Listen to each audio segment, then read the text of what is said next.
Today's episode was brought to you by Wild Bill's Fireworks, PopChevy.com, and the Kent Rose Foundation. This episode is also brought to you by TheForkIn.com. Today we welcome our special guest, Doug Johnson. All right, man. Hey, Harold, tell them who we got Hello, today. Russ. Well, today we have a very special guest and a great friend. He's been in Nashville for some time and has made his mark very well. And it's none other than Doug Johnson. Yeah, man. Happy to be here. Famous writer, producer, and one time was an artist, and we'll let him tell you about that. But we'd like to welcome all of our viewers and listeners to the podcast today. And we're going to get right into more interesting things than I can say. And Doug, welcome to Behind the Shed. I'm thrilled to be behind the shed. It's not the first time. First time on this one. Yeah, I would suspect you know what a shed is. Oh, my gosh. Yeah, from Georgia. Yeah. Two Georgia guys. Yes, two Georgia That's right. guys. Where in Georgia for you? Yeah, I'm from Bremen. Okay. I grew up in a little town called Swainsboro, Yeah, I know where that is. which Webb Pierce on the Webb radio Pierce. station back in the day. Waynesboro and Swainsboro. That's right. That's right. Yeah, man. Yes. Sorry, am I talking too No, loud? you're just a no, little no. too close. Okay. Hey, Doug, well, tell us about how you got in the record industry and how you started. Well, I grew up, my dad was a windshield wiper piano player. So I grew up not knowing that you could ever do anything without being around the piano singing. And so if you had a barbecue or we watched a Georgia Bulldog football game or somebody got married or whatever, we all gathered around the piano and sang. And he was amazing. He paid his way through the University of Georgia playing music. Yeah. Then he had an ugly baby boy. He decided he needed a regular job. And so I grew up. I just fell in love with it. But I don't know if there was ever anything else I wanted to do. Yeah. Thought I wanted to play college football. Went to summer camp at Auburn, two summers. And when I realized there were guys that outweighed me 125 pounds that could run the 40 faster than me, I went, you know what? I think I love music. and I asked my coach years later, I said, is there a Rudy on every football team that, is not really very good, but he inspires the good players? And he kind of went, I said, thanks a lot. I could have died. So I just, I started playing music, played in bands. I was in a rock and roll band when I was 14. Everybody else was 17 or 18, which... you can imagine how 14-year-olds trying to prove he can be crazy. Oh, yeah. And just ended up playing music, I was in Savannah, Georgia, playing in the club. I was there 18 months. I was 19 years old. I was making $600 cash a week. I had a van that was paid for. They owned a restaurant, so I could eat any lunch or dinner for free. And so that was rich back then. That's a long time ago. And I used to love to go hear a guy who was 47 years old play every time I wasn't playing. He was a songwriter. And he called me one Sunday and said, Doug, you're getting all my people. And anyway, that night I dreamed I was 47 years old and that I was calling a 19-year-old. And I called my daddy the next day and said, I got to get out of here. I'm going to be that guy. And so there was at Georgia State University, there was a music business 2-year degree. My dad said, hey, I'll spot you 3 months if you get going. And I got in there. Through that, I was able to do an internship with Bill Lowery. Oh, yeah. Oh, And wow. you know lots about Legendary. Legend. Like, I think he's number one publisher in the world in 1969 or something. It's just tremendous. Man. Joe South, Tommy Rhodes, Ray Stevens started there. Yeah. The Atlanta Rhythm section. Billy Joe Royal. Billy Joe Royal, Yeah, all those man. people, incredible. Tommy Rowe. Tommy Rowe. And so during this internship, at 5 o'clock, I got off. And they were rebuilding the studio. So I went to the studio, picked up a hammer, and would work till 11 o'clock at night with them. I was like, man, I'm in the studio. And so when they when they were finishing the studio, they asked me if I knew how to engineer, and I went, well, yeah. Good answer. You know what? That answer works a lot. It does. It? Why, yes. Well, yeah. If you can just get them to ask. Yep, absolutely. And so I went to work there.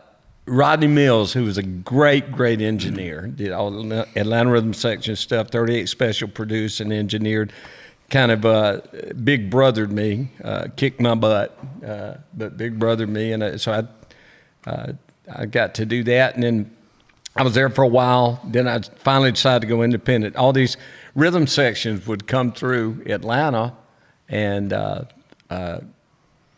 they say, hey, you ought to come to shows or Nashville or Austin and work. And I went, that sounds like fun. So I went independent and started coming to Nashville. First time I came to Nashville, I got an apartment. I had it for 6 months. I had the absolute cheapest apartment I could find.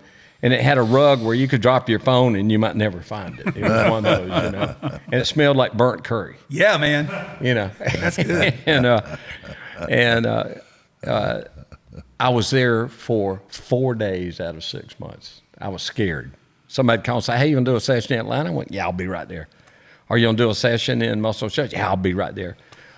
So finally, after that, I decided if I'm ever going to get anything happening in Nashville, I'm going to have to. So I called everybody I was working with, every account I had, and said, I'm not for hire unless you're in Nashville. Now, during that time in Atlanta, met the Burch Sisters in the studio in Atlanta, who actually, they got signed to Mercury, which, by Popovich. Yes. And then you came in not long after that. Yeah. And then we had a record called Every Time You Go Outside. I Hope It Rains. Rain, that's right. And Bob Montgomery had heard that record. I met Bob somewhere in Nashville, and he said, hey, if you got any more artists, I'd love to hear them. Well, I had just, once again, I'd got an opportunity to meet a guy by the name of Doug Brooks. And so I came to Nashville, found some songs, and then went in, cut 3 sides, got him a deal. Garth Brooks had just come out, so they changed his name to Doug Stone. And got him a deal, and that led through that. I was doing a lot of engineering for epic artists. I was doing some with Shenandoah, worked on Dolly, on Skaggs, Ricky Skaggs, and just through that, when they had an A&R job, come open, they said, do you know how to A&R? I went, yeah. What is A&R? And so, man, that seems like a moment ago. Yeah. You know how it flies. Yeah. And I still feel the same. Harold, I know you feel. You get up every day, and you just love to be part of some music that means something to somebody right. that hopefully is timeless. Way after, we're gone. They're sitting around talking about how incredibly good looking and cool we were. Yeah. And hear music. Yeah. Hey, speaking of that, I want to interject. I want you to remember where you are. But I remember we talk about song people and songs, and that's a big part of who Doug is. But real quick, I want to tell a real quick little story where you are with Doug Stone. So I'd gotten to know Doug as he was coming back and forth, and he came by to see me right after he got the Doug Stone thing happen. He came in and said, man, you got to hear this song. And he played me the Pine Box song. He said, can you believe I got this song? I just got this song. Can you believe I got this song? Yep, they had it. They had it on hold for George Jones, and George didn't like it. Oh, wow. And boy, would George have killed it. Yeah, no kidding. And so, well, y'all did pretty good. Yeah, we you did. We were. It was. There again. I Harold, how you felt? If you don't have a great song, everything else is just a waste. You might as well give it to charity. Yeah. That's true. Because everything else is a waste, and the songs are what are timeless. And singers who can perform those songs in a way that you believe they're the truth. It's just it's amazing. And of course, Mr. Shed here is the king of that. I mean, my goodness, the artists you have helped and believed in, and the songs they've recorded, is for somebody like me coming to Nashville and being here. What an inspiration! What a high bar that I don't think anybody's been able to reach. But you've always done it with grace. Well, thank you, I Doug. appreciate that. I appreciate that. Yeah. And then you got Russ to balance that grace. That's right. And I Who do is like Yosemite Sam, but has more passion and is more inspiring. You know, for somebody who's trying to figure out the business or trying to just, meet people and all this. This guy is you just love being around him because he's energy. Today's episode was brought to you by Wild Bill's Fireworks, PopChevy.com, and the Kent Rose Foundation. This episode is also brought to you by theforkend.com. So we just realized that we've been talking for 30, 45 minutes, and it was not in recorded. Russ, do you know why it wasn't in record? Oh, it was you. Thank you, Doug. Thank you Russ? for that. How long have you been doing this, Russ? I just started about 10 minutes Did we get ago. the part where Harold was talking about how smart Russ was and No, that how was they've you. been together so long? That was actually you. Well, I'm sorry for ever saying that. Yeah, so we were talking about Dolly. Dolly, okay. Dolly, I was engineering. She came in to do vocals, and she was Dolly. I mean, she looked like she could walk on stage. I mean, she was just as sweet. She is one of those people, Harold, I'm sure you saw it when you met people that you idolized and you just prayed that they were as nice as you hoped they were. Well, Dolly was that in spades. Oh, man. And so anyway, she came in and she'd work 7 or 8 hours singing a day. Wow. And she sounded great. She knew the songs. She was in pitch. She sounded like Dolly or phrasing. Day 3, I asked her, I said, what are you doing? I mean, you sound great. You've sung all these songs several times. And she comes in the control room and sits down and says, Doug, I promise God, if I was writing a song, making a record, working on a TV show, a movie, live show, whatever I was doing, I would do it until I knew I had nothing else to give it at that point in my life. And then I would turn it over to God and trust the outcome. And she laughed and said, I'm not about to go back on my deal with God at this point. And she went back out and sang several more days. And she just, and for Dolly, a pinnacle of her career to work that hard. Yeah, man. And to care that much about what she was giving her fans and giving the songwriters and giving the players who, I mean, just, it was inspiring. Wow. It really was. Yeah. That's so cool. That's so cool. You're known for all the records and also as a songwriter. We've talked about you making records, but, your songs, that's what you've done more of than anything. Well, October would be 35 years for me in the record company business, which I never thought I'd do. But what I've always loved since I can remember is songs. Just love songs. It's, I remember where I was at times I heard certain songs. And songs take you back and they remind you of people. And I grew up, had a dad who was a windshield wiper piano player, I called it. And just, I didn't know you could have people over and to watch a Georgia Bulldogs football game or barbecue or somebody's getting married or anything without gathering around the piano and singing songs. I was fortunate in that he was a great song guy, too. He loved songs. Matter of fact, he told me one time he had a flower nursery on the side. And I remember all the time. I just put in a song not long ago. I said, Dad, all my friends are going down to the river. And I remember him saying, he said, isn't that nice? Let's go work. Let's get that shovel. We're going to work. Isn't that nice? Isn't that nice? And, but we had been outside working, and we came in for lunch, and he had Gladys Knight and the Pips playing. Midnight Train to Georgia. Yeah. And Jim Weatherly. Yeah, Jim Weatherly. And he was laying back listening. He said, and I was probably 17 years old at the time, 17 and a half. He said, Doug, he said, really good singers go way up in the tree, but really great singers go way up in the tree and so far out on the limb, I think it's going to break at any minute, but it never does. And I don't think I've ever heard it put better than that. Yeah. Well put, man. Yeah. That's great. So I grew up loving songs and just kind of wrote all the time. He encouraged it. Yeah, man. And my mom, too. My mom,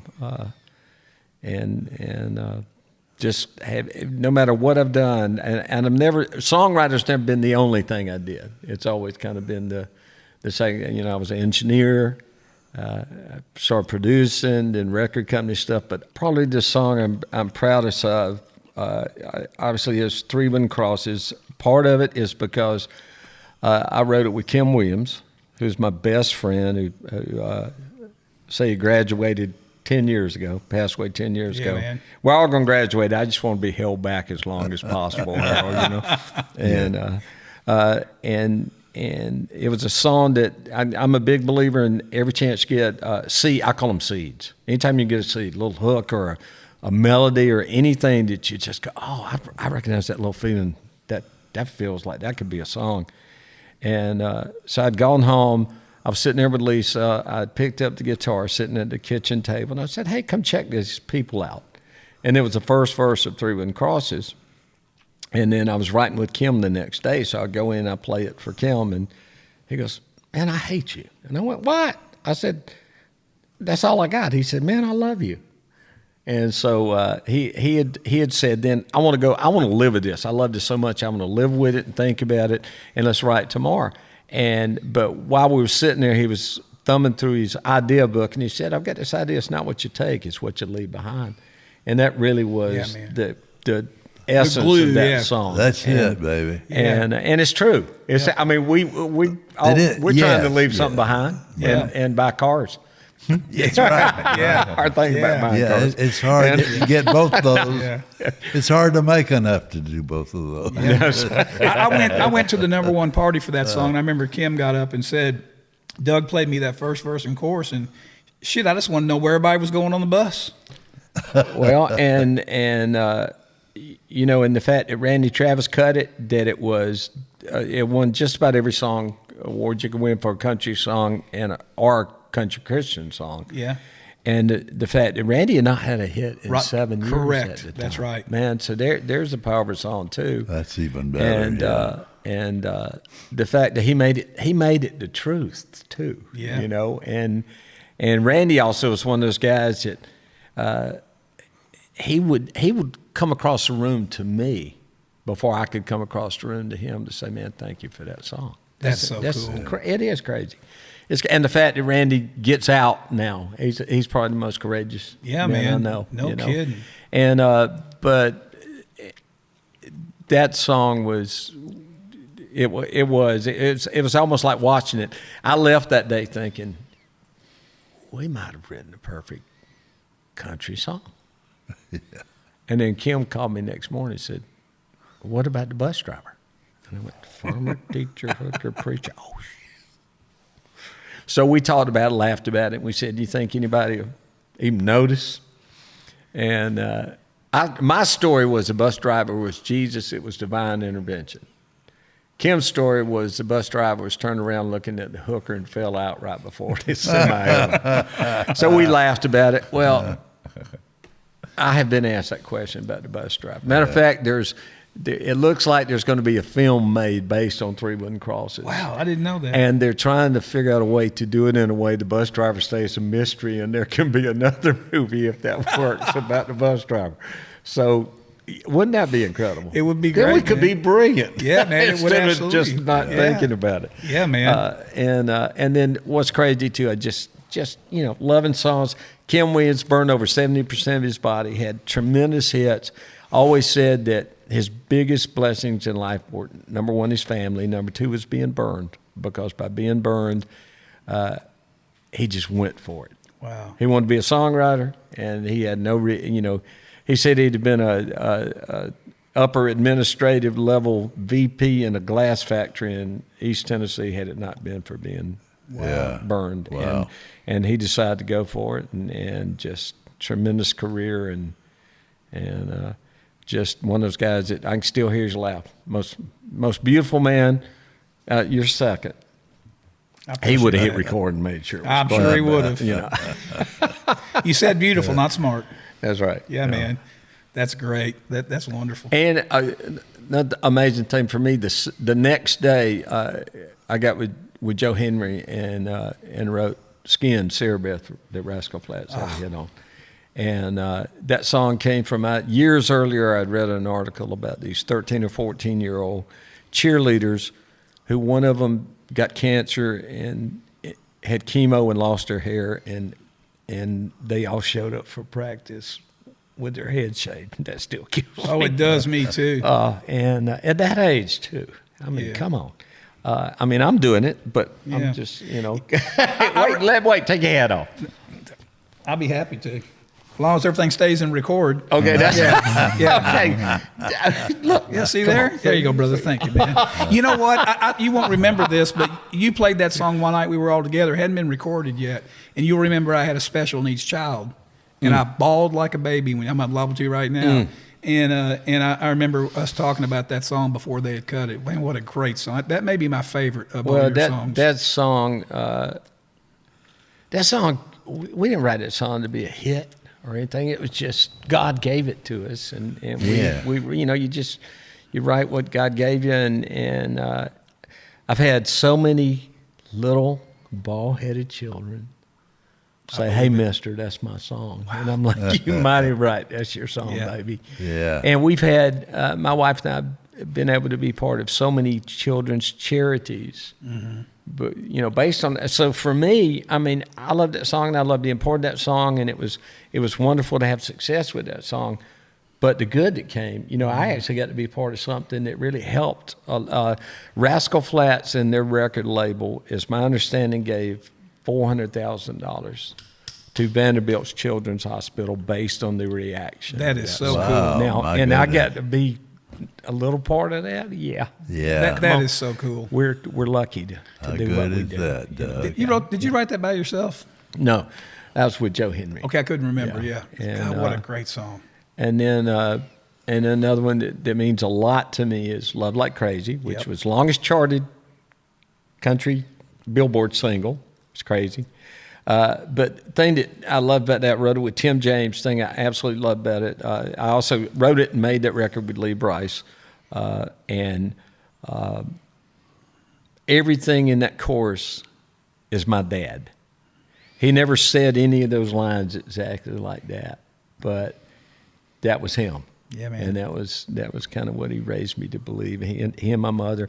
And so for me, that song, and anytime I hear that song or Lee does that song or writing that song or making that record, I was just kind of able to be there with my dad. Wow. That's nothing magic about records and about songs that they can be timeless. They can take it. They're time machines. We know that, and some I don't think we got captured earlier when we thought we were recording. I can't remember why that happened. Do you? Thank you.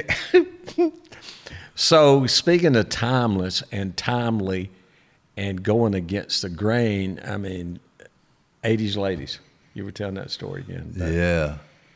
Well, I thought that was one of the most unique songs because of the time period, for one thing, and the way all the years came together, and then the children, and they act just like we did. Brilliant song, yeah. So, and she was, how old? KT was 48 years old. Now that's unheard of. It At is. that time especially, unheard of. And that's another reason why I love you, and you've been an inspiration and somebody I looked up to. Going with the flow doesn't make waves. Yeah. And you've been a surfer all your life. But her entire catalog was that unique. Oh, yeah. All the songs were not sung of the year like that one, but she had some really great songs. Just I mean, amazing. When I heard Diane Petty played me her demo tape the first time I heard it, and I couldn't turn it down. I just, it was too good, Well, and we had talked about you had been a disc jockey, right? Or Yes. in radio. Yeah. And so you know what it felt like to have a record that you played that people just went crazy over and responded to. Yeah, And what a a great quick education. story about that, Doug. I did the sign-on shift every morning. I was on the air by 6, a.m. And one of my faithful listeners, at that time, it was, a few years before the internet and technology. And so in order to track and pay the writer and publisher, we took down the information on the record every time we played it. The writer and the publisher, all the information. all the information, even the time. So all of that was part of it, but it enabled them to pay the writers and publishers correctly. And that was education for you, because you got to see how many people were involved in a hit record. Yes. And to know that the writers had to write the song, and how many writers wrote songs maybe that they didn't record, and publishers, and which y'all went on together to be incredibly successful as publishers. When you got the promo copy and you put it on and you listened to it before you knew anything about it, your first thought is, wow, who wrote this? And then you got to go see who wrote it, Yeah. And But also, I mean, obviously, for your success, I'd say number one thing is you're eating up with it. You love songs, and you love magic when songs are captured by artists that make them magic. I love them. And Russ touched on this a while ago, but one of my most faithful listeners was the minister of music of the First Baptist Church. And no later than 6:20 or 6:30 a.m., he would call me and want to hear Jack Green's "There Goes My Everything." Oh my gosh! And what a melody! Yeah. and he's the minister of music, and I'm trying to put all this together in my mind. So then, near the studio was Garrett Drugs, and they opened early and had coffee and donuts and things. So I'd leave the radio station at 9 o'clock after my first 3-hour shift, and I'd go get a donut and coffee. And the minister of music, his name was Dick Barrett. He's passed now, but he was such a great person. He got to where meeting me at 9 o'clock become a habit. He wanted to talk about music. He loved music so much. How incredible. So it was like an education. Well, really. he inspired you, and you realized. Do you remember a record that you played and the phone just blew up? That before, that wasn't already. You played it and people reacted. Do you remember something that was one of the biggest reactions? A couple of those. Yeah. Carl and Pearl Butler. What was that? Biggest hit. Oh man, see, that's age. I do it every day. I got a great memory. It just doesn't last very long. Pull it up, Carl and Pearl Butler. Yeah. That was one of them, and Don Gibson. Oh my. Yeah. I can't stop loving you. Yeah.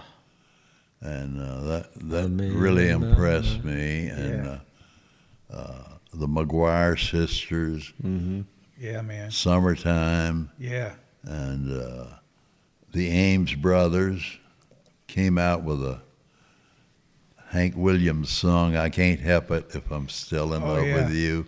I mean, things like that. I still remember that, and I have all of these old albums still. I collect. Wow. So Was it Yeah, Don't man. Let Me Cross Over? Don't Let Me Cross I know Over. that. I know that song. Yeah. That was what a great. I love those songs like that. Lisa and one of our favorite songs is "Till I Can Make It on My Own." The Tammy. Yeah, boy, that's so good. Heartbreak. So we had talked about this earlier. I don't know if it got recorded or not. Thanks. You're welcome. I'm here for you, buddy. I'm here for you. How sad songs can make you so happy. Yeah. Make you feel so good. And I guess it's because you hear a sad song, it moves you, and you realize, well, I'm not alone in this world, even on blue days. Yeah. And but we're talking about Kim Williams. We'd go to Kim and Phyllis's on weekends. Kim and I'd write, and he had a book of Hank Sr. lyrics. And I'd get up before everybody and get a cup of coffee, and I'm sitting there reading these Hank Sr. mournful lyrics. And it dawned on me, how can this make me feel so good? Yeah. And but they do. So that's just, once again, the magic and mystery of great songs, words, and melodies, and artists that do them in a way. And I'm sure you've been aware of artists too, maybe several artists that did the same song, but that one artist did it in a way to where it just, that's what the song was looking for. Yes. Yeah.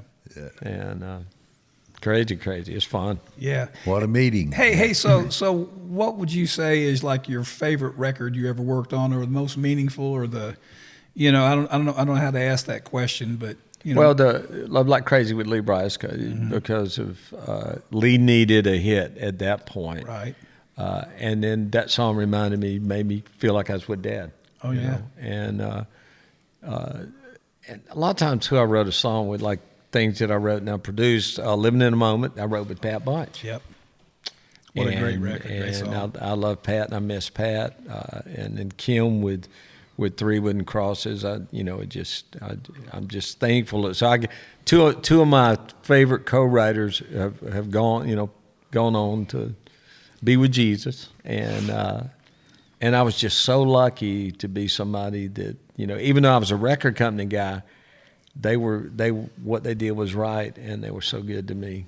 Yeah, man. And we wrote, and I miss them. And anytime I hear one of those songs, every now and then I'll find an old song. Just found one a couple of weeks ago that there was an old song that Larry Shell and Kim and I wrote, and Michael Peterson is actually going to do a version of it. We're going to get this thing called "We're Americans" and be in the 250-year anniversary. Yeah. And it's like, so that was a little gem I found, but it just made me feel like Kim and I were still working together. Wow, that's cool. That's what I love about it. So the first two records I ever bought, I think my dad let me act like I was cutting the grass. I don't think he let me turn the lawnmower on to earn money. And I bought, it was a Hank Jr. singing his dad's songs soundtrack of Your Cheating Heart. Wow. That George Hamilton starred in. I remember that movie. And the Monkees. Wow. Monkees album. And I didn't know the difference. Yeah. I loved them both, and they both went around, Yeah. And then years later, I did a couple albums on Hank Jr., and it's just like, man, I cannot believe this. Way back when, that was who I listened to, and first record, one of two records first that I spent money on, and I get to work with this guy. Yeah. And he was one of those guys, he'd walk in the room, and, you with Alabama and all those people, certain artists walk in the room and the air changes. It does. It just somehow It certainly does. And they have a gift. And people like Garth. I said about Garth always to Bob Dole, his manager, I said, Billy Graham better be glad that Garth didn't want to be an evangelist. Because I'm not sure we'd have heard of Billy, and I'm a big fan of Billy. That's funny. And, well, you had said a while back about Billy Ray. You said he had been touched by the master's hand. That's you could right, feel it man. when he walked in the Oh, room. man, and Same that thing. record, Yeah. It's a gift. Yeah. Yep. I still don't know why you didn't believe in that song. I don't know. Just No, you told that story right on this. Yeah. I mean, believing so much. And Yeah. how many people did you play it for? Said, if you ever play that song to me again, honestly, I can't count. But there were lovers too. If I you remember I tried to get. I know you know. loved it too, but it was split. As in, not everybody hated it. 50% of the people absolutely loved it. The other 50 absolutely hated it. Hey, you know what? And how some of the biggest records ever were where people were just totally divided, but they were passionate. Yep. And I remember. Sorry to interrupt you, but I remember hearing my mother-in-law and my daughter same day. They weren't in earshot of each other, singing "Achy Breaky" in different places in the house. Isn't that funny? And I went, now there's a dang hit. Yeah. When you got, two generation apart, and they're both humming that song. Well, you were always one of those guys that it didn't matter. if I had a song, I'd play it whether you had an artist or not. That I would find people that I thought were true champions. You loved that song. I remember you didn't have anybody for it, but it was split, completely split. Yeah, for sure.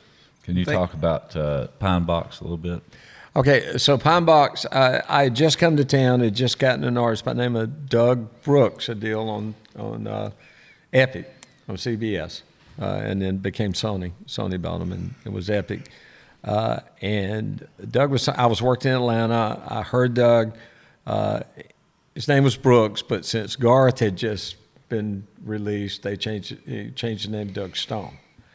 And Margie Hunt, bless her heart, I was in. She was A&R under Bob Montgomery, and she said, "I got to play you a song," and she played me Pine Box, and I literally got down on my knees and I begged for the song, and she kind of laughed and said, "Well, we've got on hold for George Jones." Well, I got a call later that George doesn't love it. You can have it, and I couldn't believe it. It was just, it was a lesson for me. If somebody said, "Describe the song you're looking for," I would have said, "Well, don't play. He's from Georgia, so don't play me a song with Georgia in it because I may think it's hokey. Right. Can't be anything about death. No, doesn't need to be a ballad." So I've been beat up by my wife's part of a group called Chicks with Hits, ladies who represent songwriters, and I will never say anything if I pass on a song other than "I don't think so." Yeah. And they beat me up and said, "Why do you say that?" I said, "Well, that's true. I don't think so. I may not be right, but I don't think it's what that artist needs to sing or what we're looking for." And that song was a big lesson for me, because if I had described that song, what we weren't looking for, there's no way somebody would have played me that song. Yeah. Now, you were still coming back and forth from Georgia. Yeah, I was living in Atlanta, coming back. Had gone independent, had worked for Bill Lowery in Atlanta, who was a just incredible song man. He was in radio. Matter of fact, he's in the Hall of Fame, Radio Hall of Fame. Anyway, so the Burch Sisters, I had heard. I was in the studio in Atlanta and had come to Nashville and found some songs for them. They were good. And got them a deal on Mercury, which you ended up going to run Mercury a little later. And then Doug was another person. I'd heard his voice, came to Nashville looking for songs. That's one thing I loved about Nashville. Even then, Harlan Howard gave me a song for Doug. Wow. And all I was somebody excited about this new artist. Yeah. Harlan was the greatest song plugger of all time, so to me. So he'd call me and say, he'd call you Juvenile. Yep. "Hey, Juvenile, I want you to come over and I'll pitch some songs." He'd have 3 songs. Yeah. And the first 2 would absolutely have to be the worst Harlan Howard songs he ever wrote. And I'm sitting there sweating. It's like, man, I can't pass on 3 Harlan Howard songs. And the third one would kill you. Yeah. And then later, down the road later on, I said, "Did you?" He went, "Yeah." He said, I got the 2 worst ones I could think of, so you'd really love the third one. That was the one I wanted you to hear. Oh, that's funny. Oh, that's so good. That's funny. Oh, yeah. What a great songwriter he was. Oh, my God. And character. What a great human being he was. Yes. Yeah. Well, you're coming from one who is yourself, brother. So. Yeah, man. Oh, I love Harlan. I remember the day you got Pine Box. We mentioned that earlier. But, I mean, I'll never forget that day. You would come by to see me and say, "I got to play you a song. Listen to this. God almighty, I can't believe I got this song." You were so excited when I get it. That was so great, man. That was cool. Yeah, that was one of those records that it seemed like making that record that I could have put a chainsaw on that record and it would have worked. Yeah, man. Well, that was a very good record, man. Yeah. That was a great record. Yeah. Well, and it's, for you and making records are just moments. I mean, there's a song. Yeah. And they're the essence of how the singer sings a song, but then there are moments in the record that capture you and take you somewhere. And it's just, it's fun trying to paint those things. And sometimes they paint themselves. And then other times we get in there and try to paint them away with that they're going to go, and they'll just not work. But there again, Easter egg hunting, just trying to be part of something that thrills us. And I'm a big believer, I'll tell a writer and an artist this, man, if you really have a gift, that God gave you, then I believe He gave you the mechanism by which to know you're using that gift. And that's on the back of your neck. It's a hair and those goosebumps. And if you can't make yourself love it, how in the world is somebody else going to love it? I wish I was smart enough to work on something and I didn't love, but I thought somebody else was going to love it. Knew somebody. I'm going to be when I'm working on something. I hope to be the biggest fan, not because I'm working on it, but because I get to work on it. Yeah. Russ and I used to have this conversation. I'd do something I really loved, and I'd always take it to Russ and ask him, what do you think? Because he'll tell you, Yeah. And he'll say, you can't get that on the radio. And I said, but do you love it, Mm-hmm. Do you Say, like it? being a songwriter, so Lisa, my wife's a publisher, and a very good one. And so I'll, write a song, go home, play it for her. And which I still get nervous, and she'll be honest too. And it's hard living with a publisher sometimes. Yeah. And I'll play her song and she'll say, well, of all the songs you've ever written, that's not one of my favorites, which means she thinks it sucks. Yeah, exactly. But you can't do it any other way. You're doing somebody a disservice if they ask you for your honest opinion. No. And it's like you said, it's not always easy. It is priceless to have somebody whose opinion you respect who will give you an honest opinion. Absolutely. Because I don't think ass kissers have ever helped this business make better records. No. And I people don't- have more success. Yeah, I don't want to hear that. He was talking about when he played me, he came in one day and said, you got to hear this. It's sort of like you playing me Pine Box that day. And he came in and played this record, and it sounded like ZZ Top. Now, this is, 1990, I guess. And I said, man, that's really cool. And we're listening. I turned it down because we were listening loud. And I said, do you think you can get that on the radio? I said, I don't care. Just tell me, do you love it? And I said, yeah. I turned up some more. And it got more rock and roll. And this is, again, in 1990. It was a different world back then. On the other hand, that stuff was going on. And I turned it down again. He said, just tell me, do you love it? And I said, yeah. He said, okay, I got to go. He had somewhere else. I gave him the cassette back. It was a Kentucky Headhunters, Yeah. I mean, yeah. And what was the Bill Monroe song? Yeah, Walk Softly. Oh, on my the God. Heart I mean, there again, that's a great song, a great artist done a different way. I mean, it's still a great song. And it was a great record, and it was unique, and it was against the grain. And for me as a songwriter, I've always been a songwriter as part of a job. So I was an engineer, and then I was a producer, and then I was a record label guy that wrote as well. And I've never had success, I don't think, with a song that I wrote to try to be a hit. I just tried to write something that God gave me and that I loved and I thought, could mean something to somebody. Yeah, man. And and so I'm on, I tell you, young artists all the time, you know what? Love it, believe in it, and don't expect any more from any of this stuff than you're willing to give it. Mm-hmm. It's one quick thing about the Headhunters, how that came about.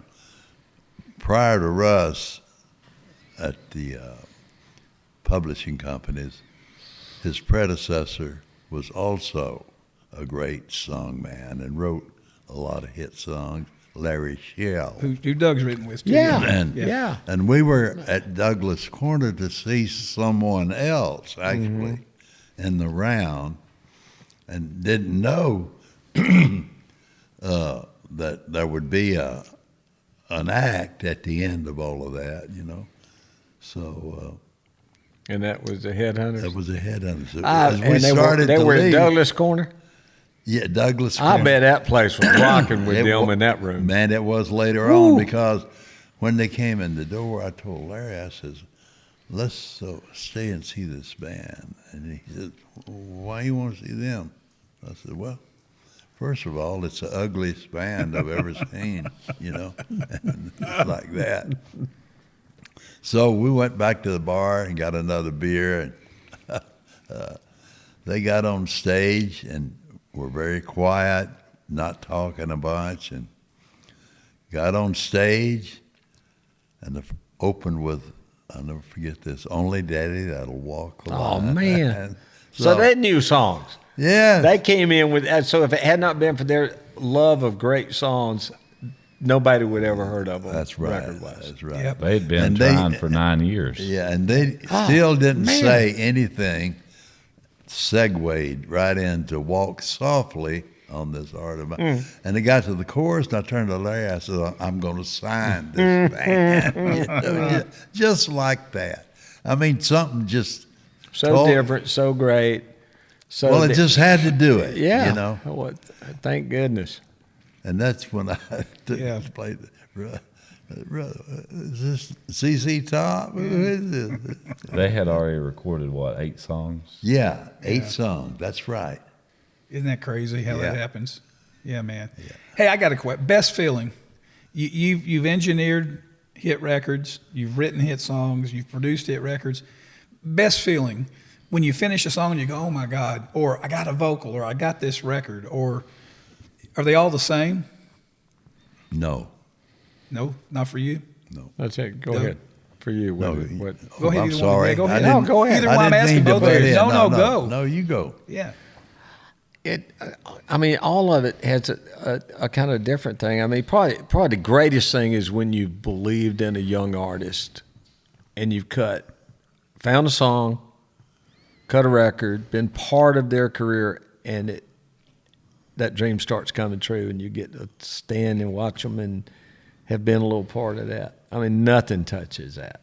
Nothing touches that. Whether I was part of writing it, or whether I was part of producing it, or whether I was just part of a record label and signed the artist, that to me is to look and say, wow, that you get to be a little part of their dream. Yeah, you man. know, and that's pretty cool. You know that feeling. Yeah, yeah. You know. I mean, but everybody's a little different. Harold, what best part? Seeing the act the first time, cutting the record after the fact, and it's a hit. What's the best part? Is there a better part of any of it, or is it all the Final same? mixing. Yeah. Mm-hmm.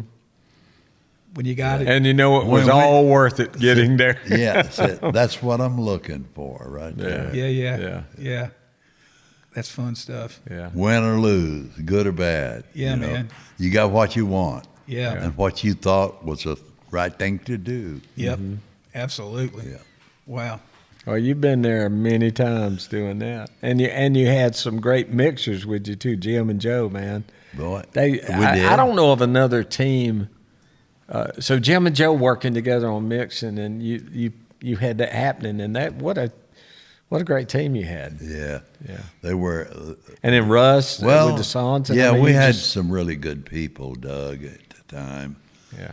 Really talented, hardworking, music-loving people, you know. That's the number one thing. If you're It going to be was in this great. business, you better love it, because it certainly got its valleys and all. But so you better, that's another thing I tell young artists, just like, you know what, put your energy on things you can affect. Yep. And forget about the stuff you can't do anything about. Yeah. Don't put, what you can do is love it more than anybody. You can be willing to be more authentic than anybody. You can be original. You can work harder. Education of why Nashville is. I feel sorry for young artists who don't want to understand where it came from and how much the Opry means. And, Yeah, Me and too. the right, artists that right. I really feel like they're missing Yeah. an opportunity to learn just where the heart and soul came from. Yeah. I don't know if it's different. I think it's a lot different today, but community, and this is not about, it was better back then, but the whole community, I mean, I mentioned earlier, you were always the go-to guy for me. Even if you didn't have anybody that could do a song, if I say, let me play you something real quick, and we talk about it.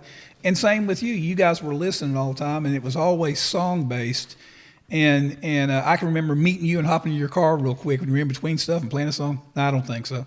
It's good. It's okay. I just want you to hear it. Tell me, I love that song. I don't have anybody Man, for it. Or that let me put feeling of hearing something that you want to throw your door open and go play for somebody. Absolutely. That's a great feeling too. Yeah, and Harold the same way. I've told this story a million times. I don't know if I've told it on here or not, but Harold in his office, and you might remember this, he had a box. It looked like a refrigerator box cut in half, full of cassettes and tapes, and he wouldn't throw them away because he'd have something he might want to hear back. And The day they were getting ready they'd already sold the music mill. Harold was moving his stuff out. I came by to pick him up for lunch. And I got there's nobody there but him. So you couldn't buzz it, nobody'd let you in. So I called him and he came down, we were gonna go to lunch. He said, come upstairs for a second. And I said, okay, well, upstairs. He's not producing anybody. He's not running a record label anymore. He's getting ready to leave the building. They're cleaning it out. He says, I want to play you a song real quick. He was up there listening to songs all day. And you go, that's, again, a song. Well, so Kim Williamson, I got a George Strait cut. And Tony Brown had put the song on the hold. My wife had played it for him, I think, for 3 different Strait albums, and he never cut it. And they're going, I think Key West, maybe it was where he did vocals or something. Mm-hmm. And they needed one more song, so he had a satchel of songs and just reached down in there, and sure enough, the one he pulled out was mine and Kim's song. Wow. Now, it was in his song that he kept, I was going to say, boy, that's a lottery. Yeah. And so, it's, but there's, songs, man. And to think somebody can come up with a unique idea or a unique melody and still thrill you. And for us, have doing it as long as we have, to know when we hear something that really may make a difference. Yeah. The world, or just that feeling that the world needs to. The world's got to hear that. That was the thing about KT's songs. There's a wooden wonder from way down under. They call it a boomerang. But if you handle it right, it'll come back, It's just that thought. That's life. That's life, That's why I love life songs. I'm a sucker for that. I love it so much. Yeah. And we get to, it's one of those things we get to share. We remember where we were sometimes. People fall in love to them. People decide to pick up the phone and call somebody they hadn't thought of in a long time, or just dance and forget there's problems. It's magic. And the fact that we get to do it and make a living and try to help young people that have a dream. So I know you're still writing a lot, and you're talking about writing with young writers. You're running a record label as well. Are you still in the studio making records? Not right now, not much. Sometimes I go in the studio and work with somebody if they're brand new and they haven't had experience in the studio, and just get in there with them and kind of help. It's so much fun I don't know if it's helping artists find themselves or create themselves, but just that part of it. But I work so hard, and there's so many young producers I'm trying to get to know, that so not right now. I will be. I'll get back in the studio when I find something that I feel like I'm the guy to try to capture. Sure. But you and Harold should do it. Some of those young guys are incredible too. Yeah. Music people. One of your friends, Nick. Oh yeah. Boy, what a music guy he's gonna be. Yeah. It's fun. He's talking about Nick Autry. Oh yeah. Nick. He works with studio manager over there. Does he work with you? Nick is. He's great, and he's a great engineer, songwriter, and he likes stuff real. He doesn't want polished and. I was really impressed with him. Yeah. Well, I'm gonna tell him you said that, because that'll mean a lot to him. Yeah, we like. That'll mean a lot to him. Yeah. He's really good. And I love his personality. He's such a cool guy. He is. He's excited. Yeah, he is. He's excited But, about it. that's the thing, Doug. You got to have a really great team of people around you. Guys like Nick, like Russ, like Larry. People that inspire you will be honest with you. And then you've got those writers. They attract these other guys like Donnie Lowry and man. And then you got people like Lisa Ramsey, who is great, and all of this stuff, and you get it all together. And I remember when we signed Toby and finished his project, and he did his first kind of introduction show. We all went back to the mill after the show, and we're here. Everybody's still there. Lisa's there. Russ is there. Toby's there. You know, everybody that loves it and worked there was still there. Yep. And Russ is playing Toby. Toby had said, Russ, you know, I want to find some songs and stuff, you know. And Russ says, I think I've got one I'll send to you. He says, well, what's wrong with right now? So at 3:30, Russ is playing Toby a little less talk and a lot more action, which turned out to be one of it. And just the fact that nobody would leave the studio, and that's the way I felt. I love being in a studio. Well, and part of it, though, Harold, was you made that environment, and you started by loving it that much and pulling people together that loved it that much. And magic things can happen when you're doing that. Absolutely. You can't stop it. No, you can't. You can get in the way of it, but if you get out of the way of it, it's pretty incredible what can happen. And we get to do it with people we respect and people who inspire us and challenge us, and you realize, hey, you know, thank you, God. I just get to be a little part of this. Yeah. You know? Hey, if you love the music, chase your dream. Go ahead. You know? Absolutely. Yeah. So tell me, as a record company guy, we did this earlier, but we talked about it a little bit, but the toughest gig you ever had when you went to work for a record label, all of a sudden now you're having to make life and death decisions and hard things to do, not just making records and writing songs. It's pure business. We got to take care of this. So I'm 2 weeks in, brand new. And the head of the label tells me, you need to go tell Waylon Jennings that he hasn't cut anything that radio will play. And I'm like, that's my job? He went, yeah. I love this story. And I went, man, I don't know if, I wanted to get in record business because it's like, it's going to be great. I'm going to get to help people. I love songs. I love people. It's going to be wonderful. And now I got to go tell Waylon he hadn't cut anything radio's going to play. You got to be kidding me. So anyway, so I go to Waylon's office. I go in, I say, oh, I am such a big fan. I love this, I love that, I love that. And then we finally get around to talking. I say, we don't think you've cut anything that radio will play. He leans over in his desk and goes, little hoss, part of Waylon respects you getting in his face. The other part of Waylon's going to come around there and whip your ass. And luckily I said, could I speak to the first Waylon? And he laughed and said, get out of here. And about 6 months before he passed away, he called me one day and just said, hey, little hoss, you one of the good ones. That's good, all right. man. And I was just, oh yeah. Is that my job?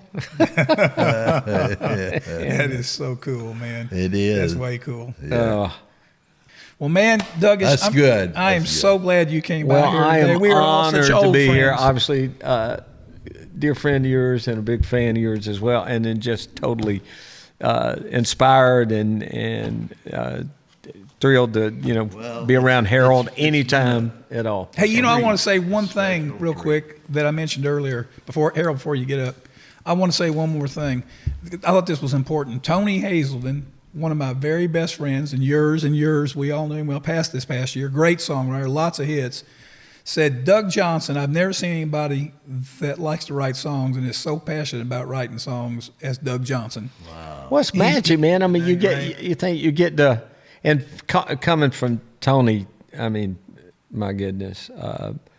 But to walk in, and if you're co-writing, to walk in a room with somebody and maybe have an idea or a little melody or what, and then to watch a song come together, and you're already a lover of music, and then to feel like that song matters. I mean, that's magic, man. It is. And, he was a pretty passionate guy himself, so to say that's pretty big, yeah. Well, I appreciate that. Well, I appreciate that.